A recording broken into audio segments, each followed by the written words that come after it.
வணக்கம் நேயர்களே, இது channel G. Welcome back to another episode of channel G.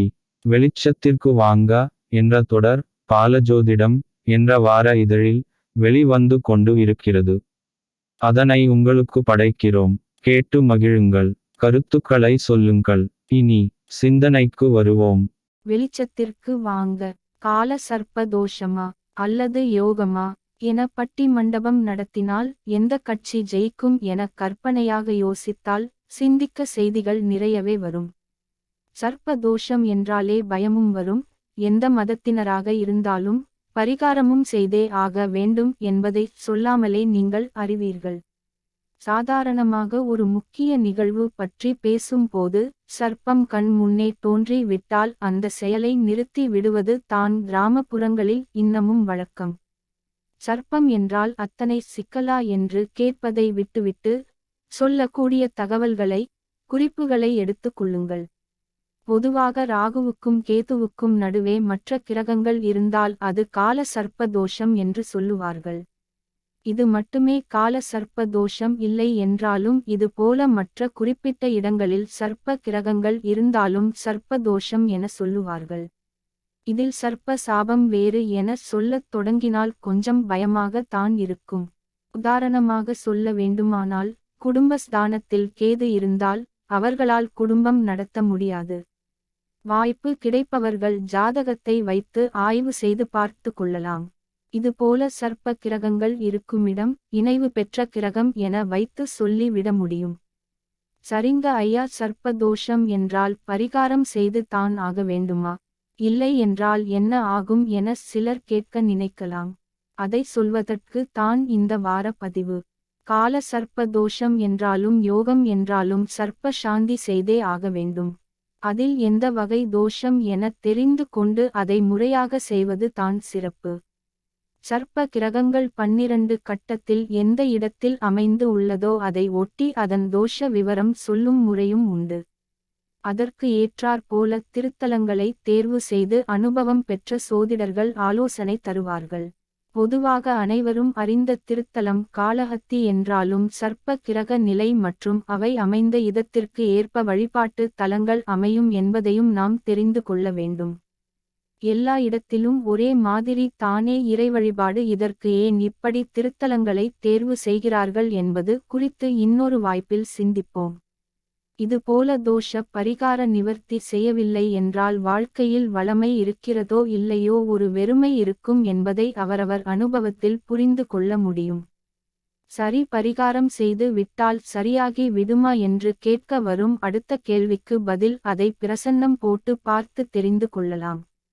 அதனால் தான் அனுபவம் பெற்ற சோதிடர்கள் குறித்து சொல்லும் நாளில் பரிகார சாந்தி பூஜை செய்ய வேண்டும் என்பதை தெரிந்து கொள்வது அவசியம். உங்களுக்கு குறிப்பாக ஒரு செய்தி சொல்ல போகிறேன், குறித்து கொள்ளுங்கள். எந்த ஒரு செயலை செய்யும் போதும் அது தண்ணீரில் போட்டு எடுத்தால் சுத்தமாகும் அல்லது மாற்றம் அடையும் என்பதை நாம் யதார்த்தமாகவே புரிந்து கொள்ள முடியும். உதாரணமாக, பருப்பை தண்ணீரில் ஊற வைத்தால் அது முளை விட்டு வந்துவிடும். இதுபோல காய்கறிகளை, பழங்களை நீரில் கழுவி எடுத்தால் அது சுத்தமாகும். எதையாவது மறந்தால் தண்ணீர் குடித்தால் நினைவுக்கு வரும் என்பது நாம் அனுபவத்தில் புரிந்து இருக்கலாம். கோபமாக இருந்தால் கொஞ்சம் குளிர்ந்த நீர் அருந்தினால் கோபம் குறையும் என்பதை எத்தனை பேர் தெரிந்து வைத்து இருப்போம் சொல்லுங்கள். வீட்டுக்கு வந்தவருக்கு முதலில் குடிக்க தண்ணீர் குடிக்க கொடுப்பதும் அவர் மனநிலையில் மாற்றம் ஏற்பட்டு அமைதி நிலவட்டும் என்பதால் தானே. சங்கீத சாதகம் செய்பவர்கள் கூட நீரில் இருந்து கொண்டு சாதகம் செய்வதால் குரல் வலிமை ஏற்படும் என்று சொல்லுவார்கள். வறட்சியினால் பூமி வறண்டு போனால் நந்தியை தண்ணீரில் இருக்கும்படி செய்து மழை வேண்டி திருமுறை பதிகம் பாடுவார்கள். வேதம் புதிது என்ற படத்தில் ஆத்திகனாக இருந்த அந்த படத்தின் ஹீரோ மனம் மாறி இருக்கும் போது தான் பயன்படுத்திய ஆயுதங்களை தாமிரபரணியில் போடுவது போல இயக்குனர் படம் எடுத்து இருப்பார், நினைவில் இருக்கிறதா? அதுபோல நவக்கிரங்கள் தண்ணீரில் இருந்தால் சொல்ல வரும் விஷயம் புரிகிறது என்று நீங்கள் சொல்வது காதில் விழுகிறது.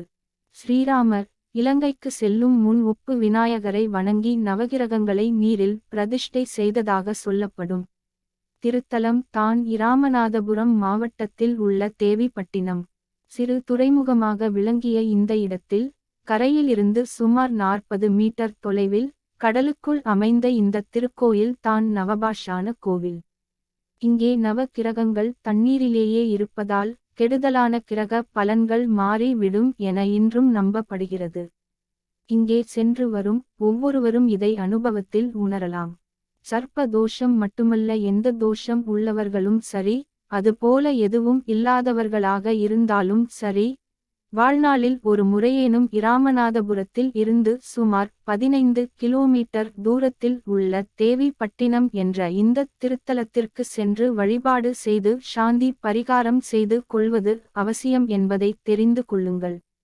எல்லாம் வியாபாரமாகி போச்சு சார், காசுக்காக அவரவர்கள் என்று சொல்லும் அந்த வழக்கமான பேச்சை கொஞ்சம் ஓரமாக வைத்துவிட்டு, நீரில் போட்டு எடுத்தால் அதன் தன்மை மாறும் என்ற அடிப்படை அறிவியலை புரிந்து கொண்டு ஒரு முறை சென்று வாருங்கள். மாற்றம் நிச்சயம் ஏற்படும் என்பதை உங்கள் உணர்வுகளால் புரிந்து கொள்ள முடியும். எப்போது போக வேண்டும், என்ன செய்ய வேண்டும் என்பதை உங்களுக்கு நம்பிக்கையான சோதிடரை ஆலோசித்து செல்லுங்கள். உங்கள் ஜாதகப்படி சர்ப்ப கிரக நிலை கொண்டு அவர் உங்களுக்கு விளக்கி சொல்லுவார். சிலருக்கு பரிகாரம் செய்யவே முடியாத நிலை இருக்கும், அதையும் உங்கள் சோதிடர் அடையாளம் காட்டி தருவார். மனம் தளராமல் நம்பிக்கையுடன் இருங்கள். நல்லதே நினைப்போம், நல்லதே நடக்கும். விசு ஐயர்.